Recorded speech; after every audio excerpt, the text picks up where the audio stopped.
Good evening, fellow fish tank lovers. I am Sterling, back for another video for you. This week it's coming at you a little later than usual, but that's just because of the busy week that I've had and a couple of new decisions I've made in my personal life. So I apologize it's coming at you a little late, but we're going to go ahead and get started. What we're going to be talking about today is the pros and cons to having aquarium plants, the real ones, versus the fake ones. We're going to talk about the real ones first, and we're going to talk about the pros. So the first thing that's going to be obvious is that the real plants are going to give your fish tank a more natural look. And because it's more natural, the fish are going to be more comfortable because it's more like their real environment. So their stress level is going to be significantly lower. The other thing about the freshwater plants is that they naturally will aerate the water, so you don't have to actually purchase a air pump or an air stone and the tubing and the check valve or any of that stuff. You can cut all that out and then just rely solely on your plants to aerate your water for you. Aerating just meaning adding oxygen to the water, which is another way of creating a better healthier environment for your fish. Speaking on that note, the plants will also help contribute to keeping your fish healthier in other ways, because they feed off the nutrients in the soil and in the fish tank water. The chances of you getting a disease in your fish tank is severely limited. It's almost non-existent. I've hardly ever heard of anyone getting a disease in a planted tank. It's very, very difficult to do that. If you do get a disease in a planted tank, it's usually because you added a fish prematurely without isolating it before you added it to the fish tank, and then it spreads throughout the fish tank. But the chances of you getting one just over a period of time is almost non-existent. I've never seen it happen. Because they grow off of the nutrients in the soil, which is obvious, they have another benefit that's an additive to that fact, which is the soil gets fertilized by the fish waste, and so that essentially is fertilizing the plants. So in that way, it's a complete cycle. The fish are adding the waste to the soil is adding nutrients to the plants to grow off of, and then the plants are actually returning that favor by taking all of the negative things out of the water so that the fish are healthier. So it is a complete ecosystem when you do it that way, and they just kind of coexist together in that environment. They are a natural filter as well, and I mean that in the sense that the nitrogen cycle, which I haven't done a video on yet, but I will be doing one eventually. The nitrogen cycle is one of the main reasons why you want an aquarium filter. A lot of people think that you want to do it mainly for the mechanical reasons of taking all the particles and everything out of your water, which is true. You do want that, but the main thing that ends up killing fish is not the buildup of particles and debris in the fish tank, but rather the quality of the water. And that is severely affected by the nitrogen cycle, which happens over time. And many people actually use their aquarium plants as their main filter. They don't actually have, some people don't even have filters at all, electrical filters or anything. It's done completely by the plants. It's a little more time-consuming to do it that way, because you are going to have to do a lot of maintenance on those plants if they are the main filter. But it is possible to have that be the main filter for the tank. Another really big benefit for people who like to cut on costs and save on money is freshwater plants actually reproduce themselves, just like most plants do. And you can actually just cut off a stem in most cases. Not in all cases, but in most cases you can just cut off a stem after it gets too high in the tank, move it to another part of your tank so that it will start growing another one there, or you can move it to a completely different tank and start planting a brand new tank from plants that you used in a previous tank. That's another really big benefit to me, because I don't like buying things over and over and over again. If I can reproduce them, that is golden and happy news for me. That's a great thing.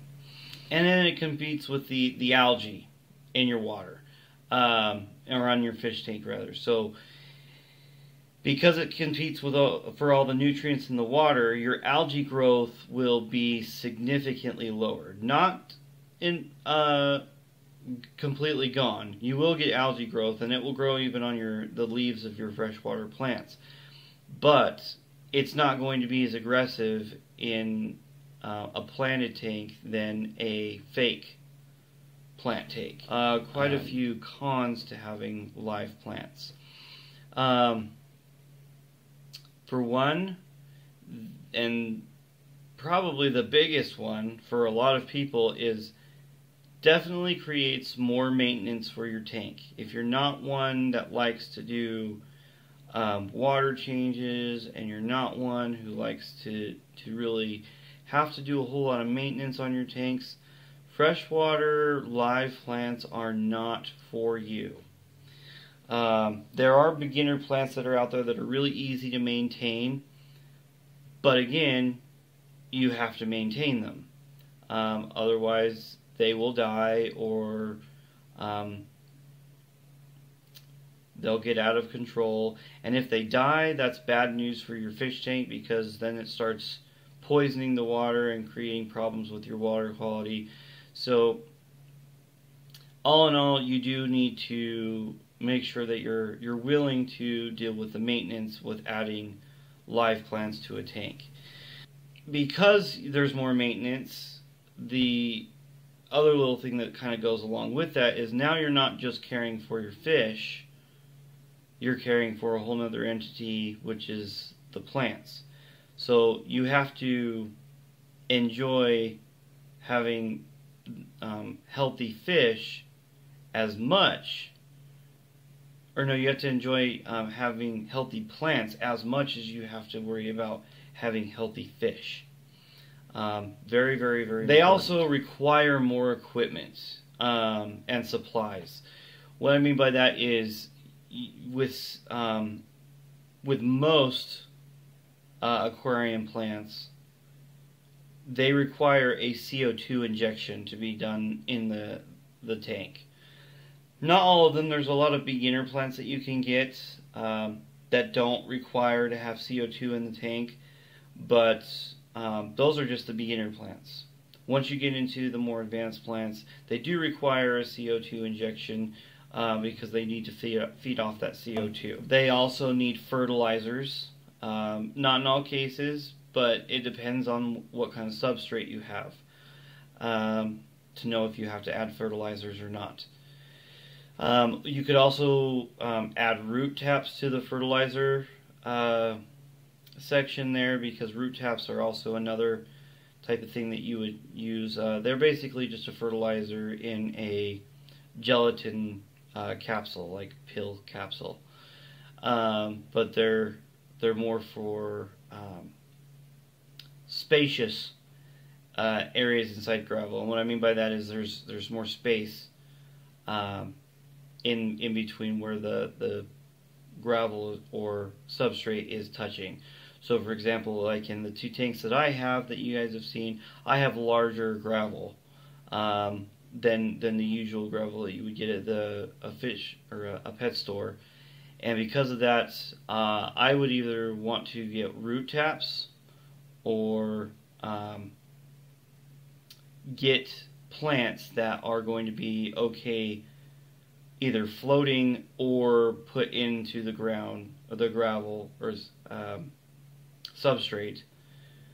Just because they won't be able to handle it otherwise, because they won't be able to. So that's something to keep in mind. And with that being said, they are going to limit the kind of substrate. If you want certain kinds of plants, larger gravel is not going to be an option for you. So if you like the larger gravel thing, not going to happen.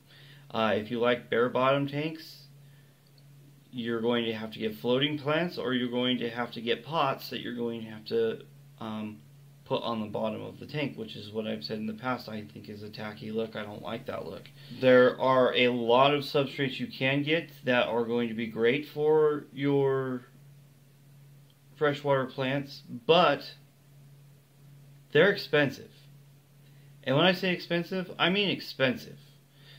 I mean, sand and gravel is, depending on the poundage, it's usually under $20-25 for a bag of about 20 pounds or so, 20-25 pounds, depending on where you go.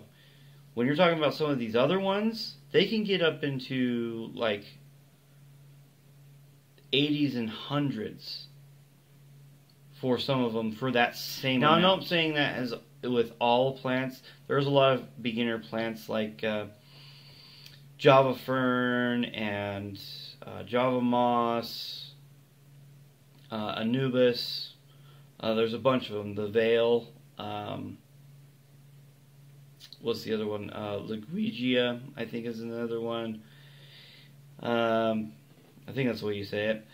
But those ones there, they're going to be ones that are not going to be so picky about the substrate or some of the other water conditions. They're really, really easy to maintain. But then there's other ones that are really, really pretty that a lot of people will like to have, such as baby tears and hair grass and stuff. And they need CO2 injection, and they need special lighting. They need special substrate fertilizers, and it gets to the point where you have to do a lot of planning before you ever, get your tank going, so that you know exactly. I am making this sound a lot more complicated than it really is, but I'm just wanting to be as upfront with you guys as possible, so you don't go into thinking that real plants are going to be just the coolest thing and the easiest thing to do, and then 2 months down the line you notice that things are just getting to the point where you just don't even enjoy looking at your fish tank anymore because it's just too much. I don't want that to happen. The other thing that they were going to require as far as equipment is you need to get special little hand tools to be able to maintain them. And I guess you don't have to. You can find things around your home that will do the same thing. Tweezers and little snippers to be able to cut them and trim them. One other thing with the substrate that I almost forgot. Sand it's risky with live plants. You can do it, but it's risky. And the reason why it's risky is because sand, because of how close and how heavy sand is, it doesn't really have a whole lot of water movement or tank movement underneath the sand. So nutrients isn't going to really, there's not going to really be an abundance of nutrients inside. Lighting becomes a big factor with live plants. You do definitely have to plan ahead for that, so that you know what type of plants you're putting in your tank, because you can't just put any kind of plant in your tank with any kind of lighting and just expect everything to go okay, because I can promise you it won't. Now with the beginner plants, you can have them in low light and they'll be fine. You don't need any really high and bright lighting to be able to maintain beginner plants. And there's lists online, forums and stuff that you guys can check out that will give you a bunch of beginner plant ideas and stuff like that.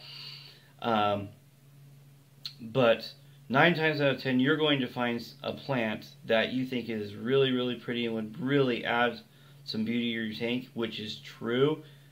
But then you're going to realize that you're going to need to adjust the lighting in your tank. And then you may even realize that some of the other plants that you've added are low light only, so you can't add the other kind that need more light because they'll die with low light, and you can't add the high light because then your low light plants will die.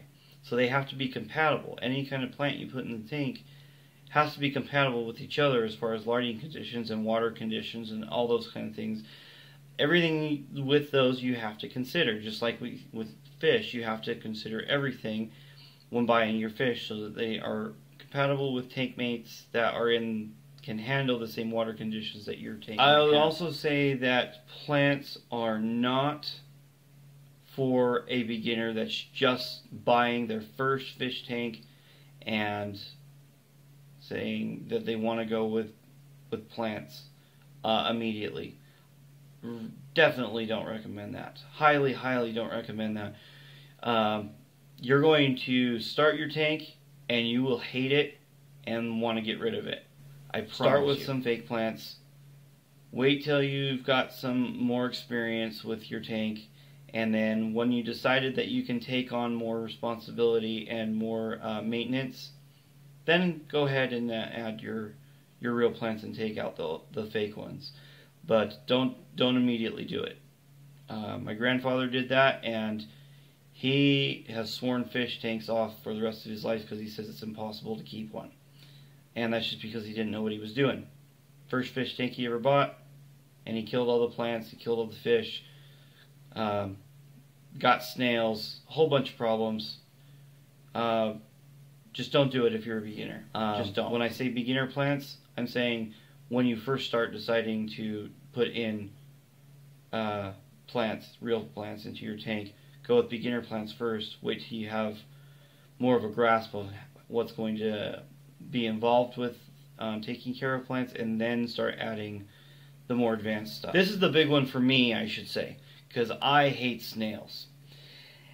I hate snails in my tank. Yes, I know there's ways to combat them. There's lots of ways to do that. I'm aware of that. We might even do a video on how to combat snails in your fish tank.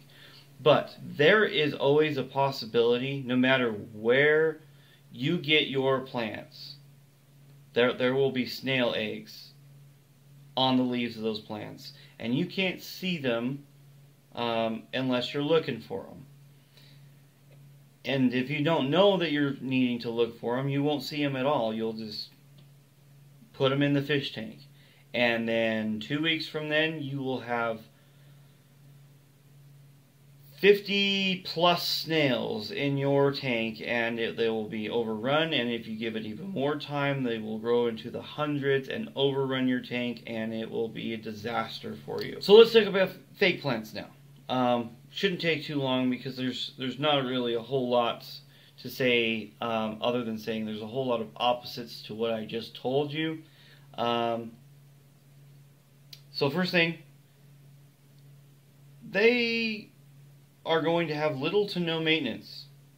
Period. That's awesome. One less thing you have to worry about, so you can focus more on enjoying your fish. And because of the nature of them being fake, when they're manufactured in every kind of shape and color that you could think of. You can get glow in the dark. You can get colors that don't grow in nature. That just makes so you can give a more customizable look to what you're really going for. So if you're wanting a really colorful tank, let's say you buy some of that colored gravel and you have like pink and yellow, let's say. You put a bunch of green plants in that, and the gravel's going to stick out like a sore thumb and make it look ugly. So I mean, if you got some plants that more highlighted that, like adding some purple plants and some other bright colored plants there, maybe a blue, that's going to make for a really, really cool looking tank. You do not need any additional supplies. I guess that would be something else you could add. I mean, again, most of this stuff is going to be opposite to what we were saying before. Will not eat them, where with real plants, not all fish, but there are fish out there that enjoy eating real plants. Big thing, you can add freshwater salt to your freshwater fish tank. And yes, there is such a thing as freshwater salt for a freshwater fish tank. Okay, I recommend it, especially if you have a concern with pH levels or your fish being sick when they come home, and it's the first time you've added fish to your fish tank.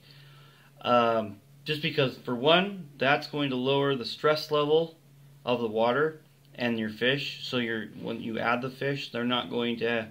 It just helps to chill them out.